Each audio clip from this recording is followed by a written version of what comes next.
নমস্কার বন্ধুরা, good morning. এখন আমি দেখাচ্ছি পুনের সেন্ট পল চার্চ।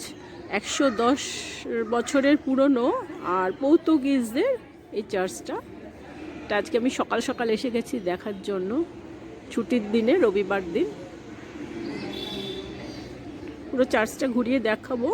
চার্চ কেন কি এটাকে ভিতর থেকে ভিডিও করতে দেবে না, বারণ আছে, সেই জন্য বাইরের থেকেই আমি দেখাচ্ছি আপনাদের।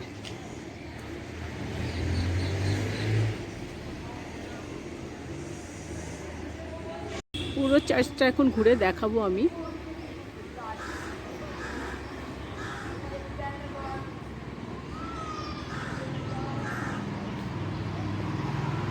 খুব সুন্দর। পুনেতে আমি এই নিয়ে 4 বার এলাম, কিন্তু এর আগে আমি দেখিনি।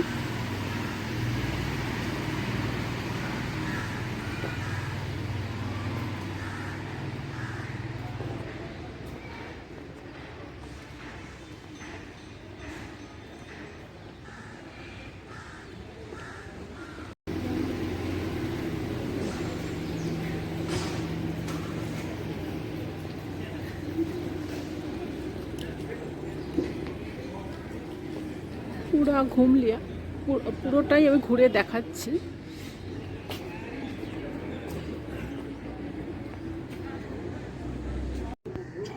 আচ্ছা, আরেকবার দেখিয়ে দিচ্ছি লাস্টের দিকে পুরো চার্চটা। ওদিক থেকে একটু অন্ধকার অন্ধকার এসছে, যেহেতু লাইট ছিল না, সূর্যের আলো ছিল না, সেই জন্য। তো এখানে একটু সূর্যের আলো আছে বলে ভালো করে দেখাতে পারবো।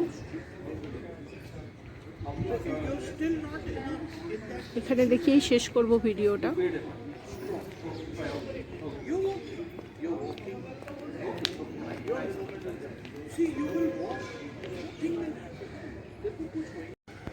এখন আমি চার্চ থেকে বেরিয়ে যাব, সকাল সকালই এসেছি দেখার জন্য। তো এখানে একটু দেখিয়ে দিই, এখানে নেম প্লেট আছে, এর মধ্যে পুরোটা ডিটেলস আছে, এই ডিটেলসটা পুরো আছে। তো পুরো চার্চটা ঘুরে দেখে নিলাম। তো চার্চের থেকে এখন বেরিয়ে যাচ্ছি, কেন কি সকাল সকাল এসেছি। এখানে প্রার্থনা সভা চলবে এখন। চার্চের গেটটা এখন খোলা আছে, চার্চের গেট, তো সেই জন্য আমি একটু দেখাতে পারছি, কিন্তু ঝাপসা দেখাচ্ছে, যিশুর ইয়েটা ভালো করে দেখা যাচ্ছে না।